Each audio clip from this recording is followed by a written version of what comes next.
My name is Reverend Catherine Light, and I am the pastor here at Elm Street Congregational Church in Southbridge, Massachusetts. And I want to welcome you all to our family Bible study night. And tonight is the last night that we're going to have for a while, at least until September, because I'm starting a class on white privilege in July, with this month.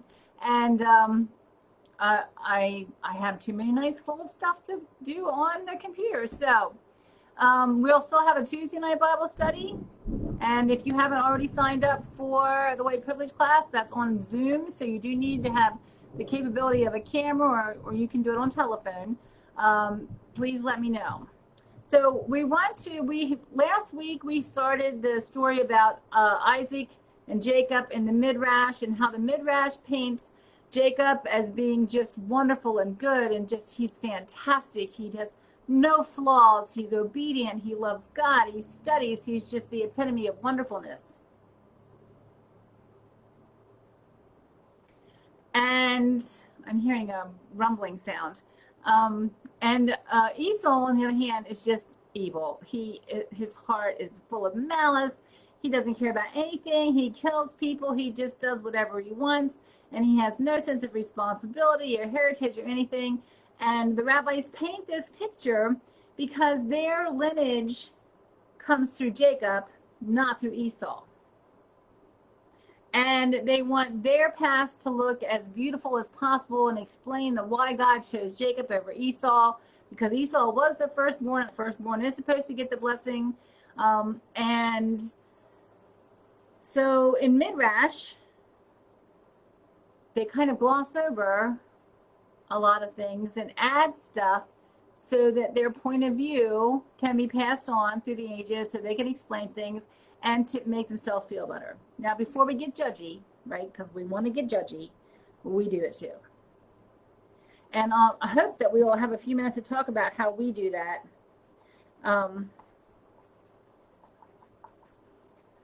Tonight before we end. So the text that we're going to look at that's in the Bible is Isaac blesses Jacob. We find that in Genesis chapter 27. When Isaac was old and his eyes were dim so that he could not see, he called his elder son Esau to him, and he said, "My son." And he answered, "Here I am." He said, "See, I am old. I do not know the day of my death. Now then, take your weapons, your quiver, and your bow, and go out to the field and hunt game for me. Then prepare for me a savory food such as I like, and bring it to me to eat, so that I may bless you before I die." Now Rebekah was listening when Isaac spoke to his son Esau. So when Esau went to the field to hunt for game and bring it, Rebekah said to her son Jacob, "I heard your father say to your brother Esau, 'Bring me game and prepare for me a savory food to eat, that I may bless you before the Lord before I die.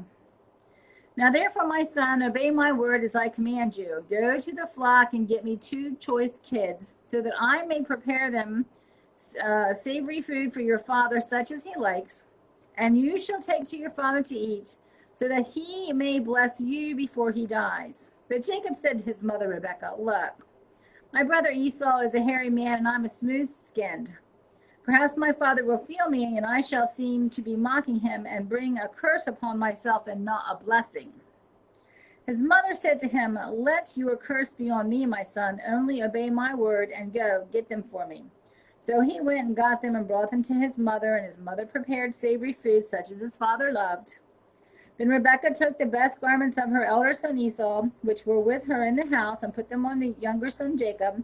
And she put the skins of the kids on his hands, on the smooth part of his neck, and she handed the savory food and bread that she had prepared to her son Jacob. So he went to his father and said, 'My father.' And he said, 'Here I am. Who are you, my son?' Jacob said to his father, 'I am Esau, your firstborn. I have done as you have told me. Now sit up and eat of my game, so that you might bless me.' But Isaac said to his son, 'How is it that you have found it so quickly, my son?' He answered, 'Because the Lord your God granted me success.' Then Isaac said to Jacob, 'Come here, that I may feel you, my son.' to know whether you are really my son Esau or not. So Jacob went up to his father Isaac, who felt him and said, the voice is Jacob's voice, but the hands are the hands of Esau. He did not recognize him because his hands were hairy like his brother Esau's hands, so he blessed him. He said, are you really my son Esau? And he answered, I am. Then he said, bring it to me that I may eat from my son's game and bless you.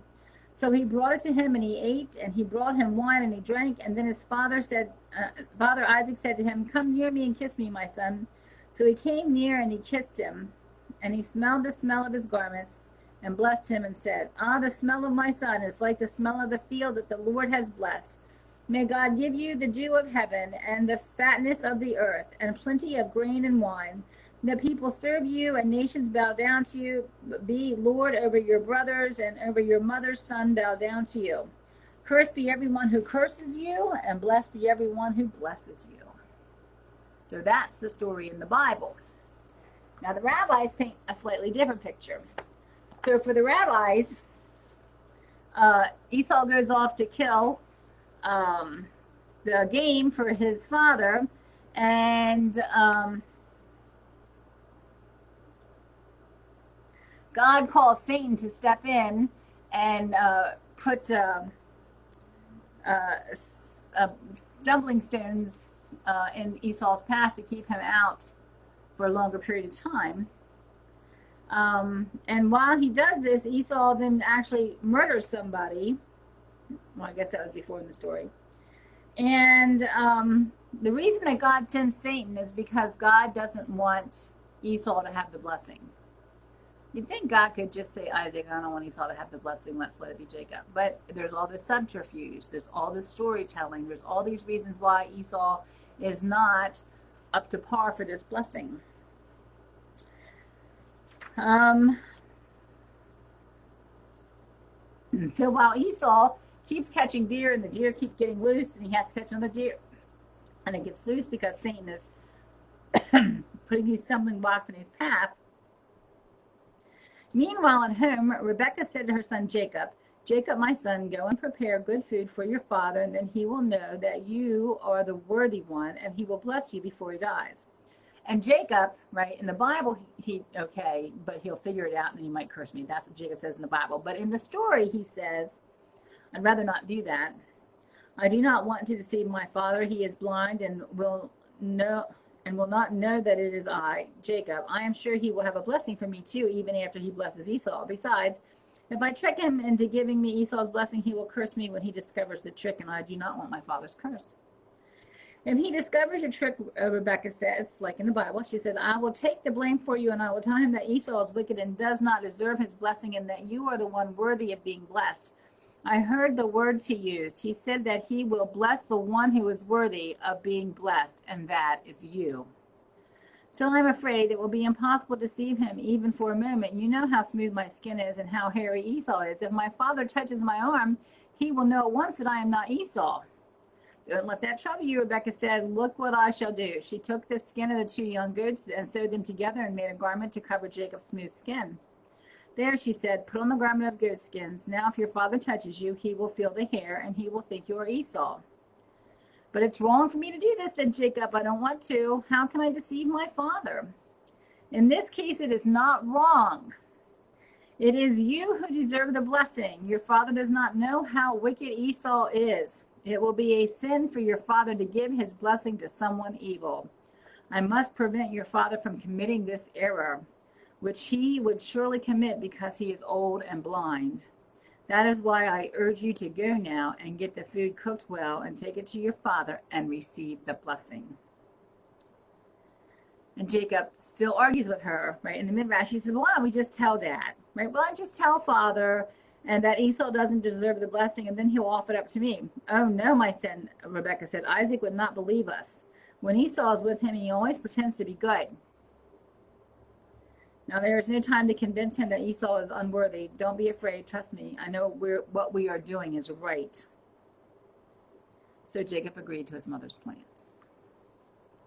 So here we have the dichotomy of Esau is so bad that we have to trick Isaac because we can't convince Isaac that he's so bad. And the midrash does paint Esau as being just horrible. and Jacob of just being so worthy. The Bible doesn't do that. All right. And in the Bible, that when Jacob tricks Isaac, that is kind of the start of Jacob's trickiness, because he does a lot of tricking, and in return he gets tricked. And we did those stories on Tuesday nights about a month ago. And remember, we said that Jacob was kind of like Loki in the Marvel comic movies. He's a trickster.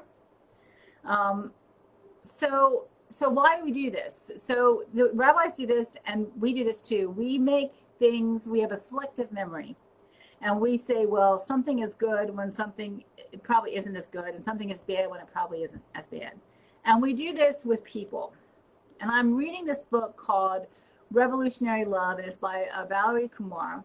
And she's a Sikh, and she says it's pronounced Sikh, which is a religion that is about 550 some years old, and it sprang up in India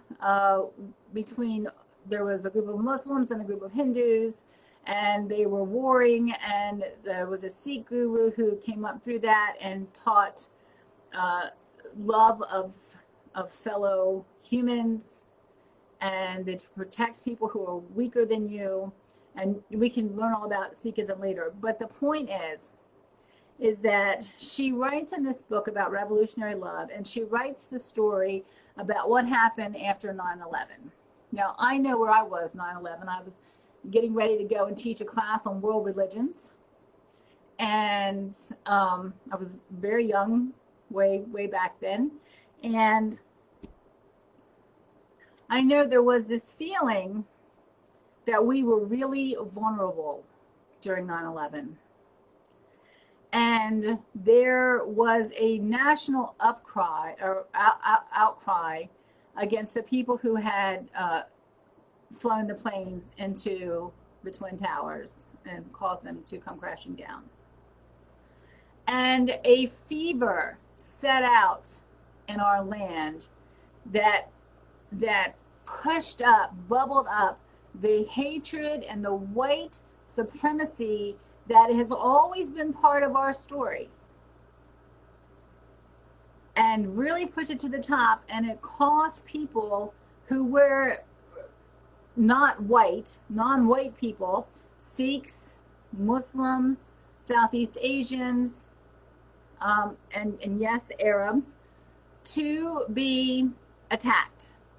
And a uncle of Valerie Kumar's was the first person to be murdered in a hate crime after 9/11.